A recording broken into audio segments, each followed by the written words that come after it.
extra time.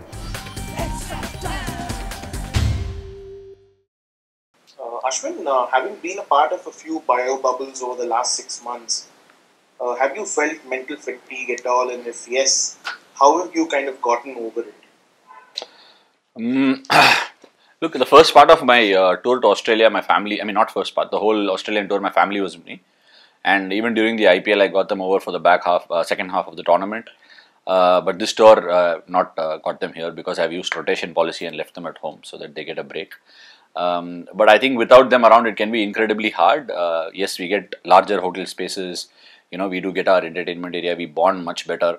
One thing that I must say is standing out is the fact that because of this bio bubble, the players are getting together more often than what it was ever in the past. So I think the team bonding is like gotten better. But I am also sure that a lot of people feel a little bit of boredom and feeling lonely and all that.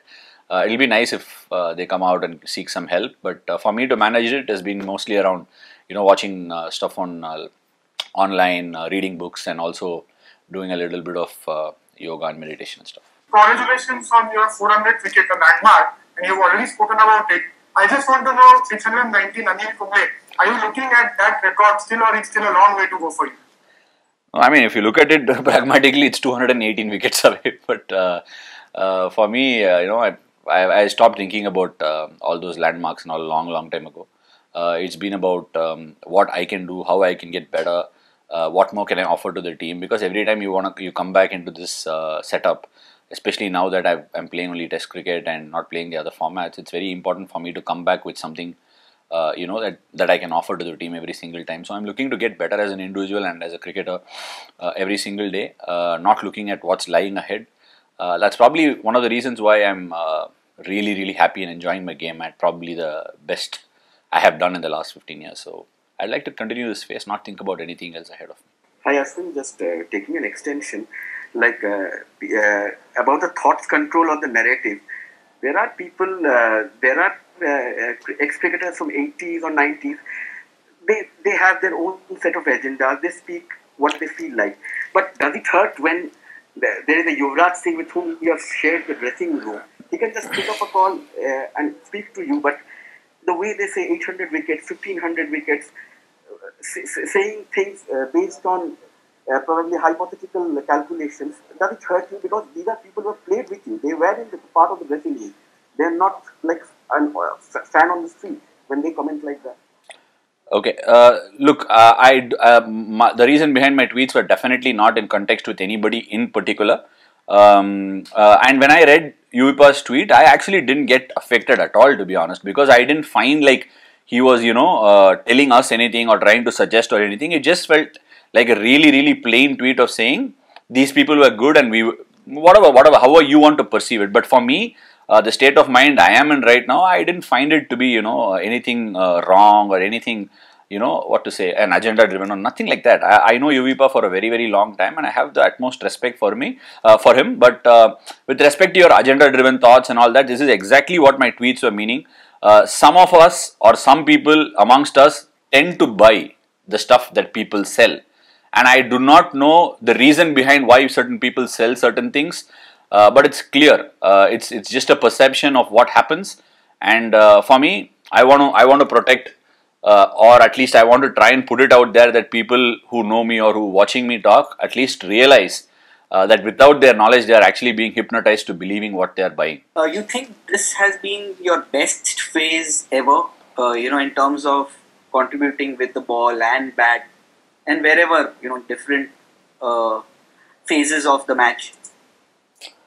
I would probably say this is probably one of the best phases in terms of the awareness I have about my own skill, what I need to be doing at different phases of the game, the ability to execute what I would like to think. Sometimes you want to execute something, but you're not there. You're quite off the mark by a little few, centimeters or inches, which make a massive difference in this sport. So it's a contribution of a lot of things. I can't put my finger and say this is why it is happening. The awareness of the game, the understanding of the game, things that I pick up, small cues that I watch. All these things are just coming together, and I'm very blessed and thankful for the fact that it's coming together at this point of time. And I'd like to continue and stick the sort of work that I've put in through the lockdown for the next whatever years I will have left ahead of me. what I wanted to ask you was that, having just achieved this landmark in a test match, which finishes like this, and then there's so much controversy around the pitch. Do you feel hurt that Now, what is attention this? gets? Sorry. What is this? I didn't get your this. What I'm trying to say Yeah. is that you've just achieved such a big landmark, and then there's this talk around the pitch. So does that sort of hurt you that the focus is taken away from the player's performance and his feet? Whether it's you or Akshar, and all the talk is about the pitch rather than the skills of the players. So do you sort of feel sort of disturbed by that? That it's at the end of the day it's a contest between bat and ball which should be talked about.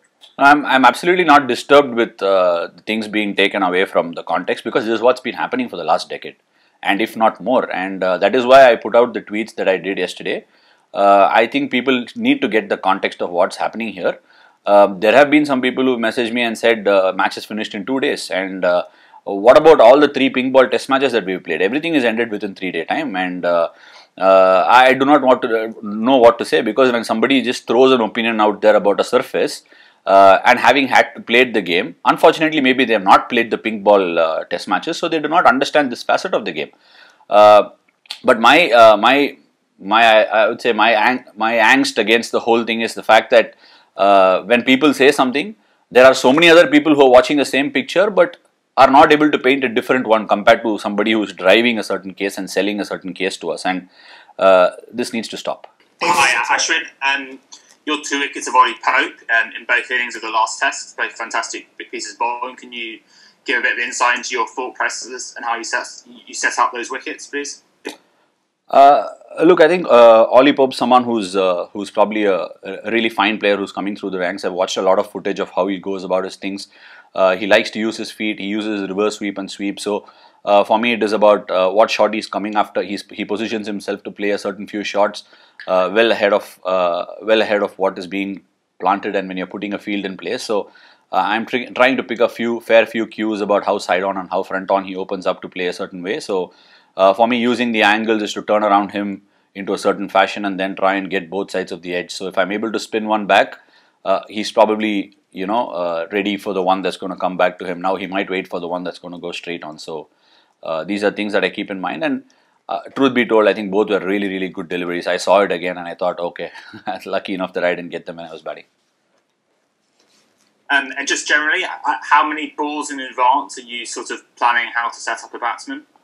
Just the way he presents his case when I'm starting to bowl. If I'm starting to bowl, if I see someone, it's not like I have preconceived notions of what the batsman's going to try and do. I have a fair amount of idea, but how he approaches when I start my bowling and what sort of shots he's looking to play, all these things as I'm gauging, I try and make a plan and see if I can make him uncomfortable as soon as he comes to the crease. Obviously, this pink ball test was played in very different conditions than the last in India. Rohit and Joe Root have spoken about the pace of the wicket from this pink ball. It was difficult to play rather than the spin on the ball. So what were your takeaways as a bowler from this test? Well, look, even before I started the game in the nets, we were a little skeptical as a spin group. I mean, not as a spin group, I'll just talk for myself. But when I did bowl, the balance of the ball seemed very different to that of the red ball. When you tried and put a lot of revs, I think it probably wasn't rotating as much on the seam as I thought the red ball was rotating. So clearly the chance of it catching the glossy surface was far greater. And if at all it caught the seam, it was spinning quite big at times. It was not really responding the way the red ball might respond. Whatever was happening a little quicker off the surface. So I think it did make a difference. If we had played the red ball game on the same surface, I think the pace of the game might have been a touch slower. But these are all things that I'm talking about in hindsight. Only if we had done it, we'll know it. Actually, it was the same question I was asking. You said that the pink ball test matches get over quite early, like 3 days, 4 days. So, is it the ball, as in for a batsman who's so used to playing the red ball and suddenly he's facing the pink ball, be it pace or spin? Is that one of the main reasons that the matches get early? Over early? It could be, but look, honestly, if you give a little bit of favor stacked towards the bowlers, this is what might happen, because the ball, a little bit of advantage towards the bowlers, it starts to swing more, it seems more, and the margin of error for the batter is so much more little. Instead of the ball beating the bat or probably getting a thick outside edge, it ends up getting the fine edge and goes behind to the keeper. So these are things that we've noticed, and it happened even at the Eden Gardens when we played Bangladesh. It could very well be spoken about how we really played well in that game and won that game and all that, but that's been the nature of the pink ball test. Even the one in New Zealand where England got all out for 59 and we got all out in Australia for 36. All these things are, if you look at the larger picture of test cricket, you might say these are just one-off occasions, but these are a regular affair in pink ball tests. Ashwin, just to pitch in more with the pink ball issue. One is, do you think it's better to have the pink ball test if it has to be held at the start or end of a series rather than squeezing it midway through it?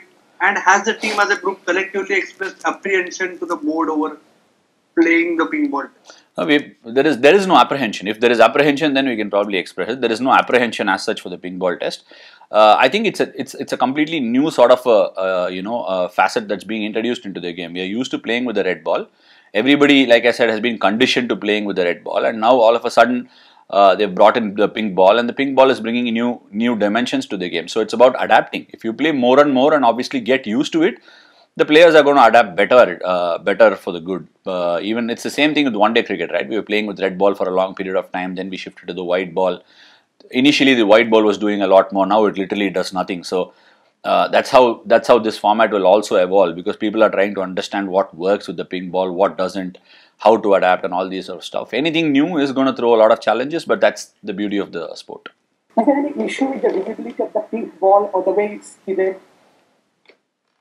I don't think there was any issue with the sighting of the pink ball as such. The way it's skidded is how it's skidded, because if, for example, I can't really explain, but a small few microseconds makes such a huge difference in the game. And if it's going to skid on like even a fraction of a second quicker, it's the difference between hitting the inside edge and hitting the pad. So it is quite different. Sometimes the batsman can be caught the bat behind the pad because the ball skidded faster than what you've been used to the red ball skidding. So to make an adjustment within the span of probably 5-6 days is not so easy, but the more we play, I think the players will get better at it. Going forward to the fourth test, it's either you have to win the game or draw the game. So how are you going to approach this game?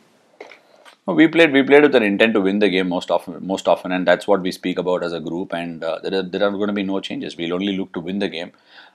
You never go into a game looking for a draw, or for a safer option. So we will look to win the game and prepare accordingly, practice accordingly, and also train accordingly. I just wanted to gain your perspective. Virat Kohli and Rohit Sharma have openly talked about that the batting was below par from both the sides in the third test match.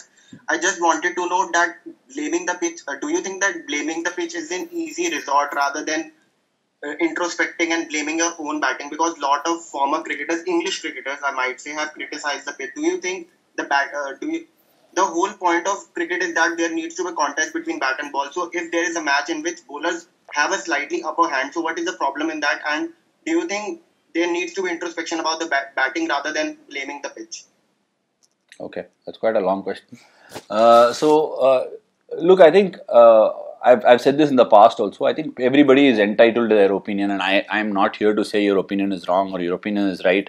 But the fact remains that the talk around the surface is just getting out of hands. Yeah, because why would you talk about surface and sell that to us time in and time out? Has there been any instance where the surface has been spoken about when any other place, any other country we played games in? It is.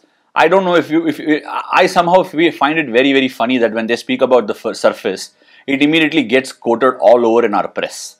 And that is the issue here, because there have been instances when we went to New Zealand, both tests got over within 5 days. A total of 5 days for 2 test matches.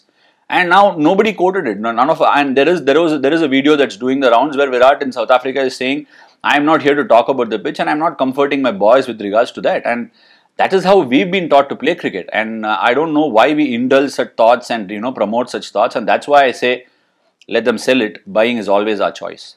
What are your thoughts on the quality of the SG pink ball as compared to the Kookaburra that you played? And are they different from each other in terms of how they react to the...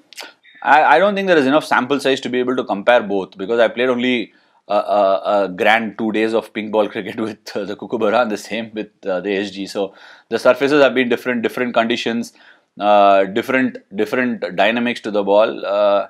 But I think what I realized with the pink ball in Australia was that it definitely aided more bounce and pace off the surface than the red one, and here also it is the same.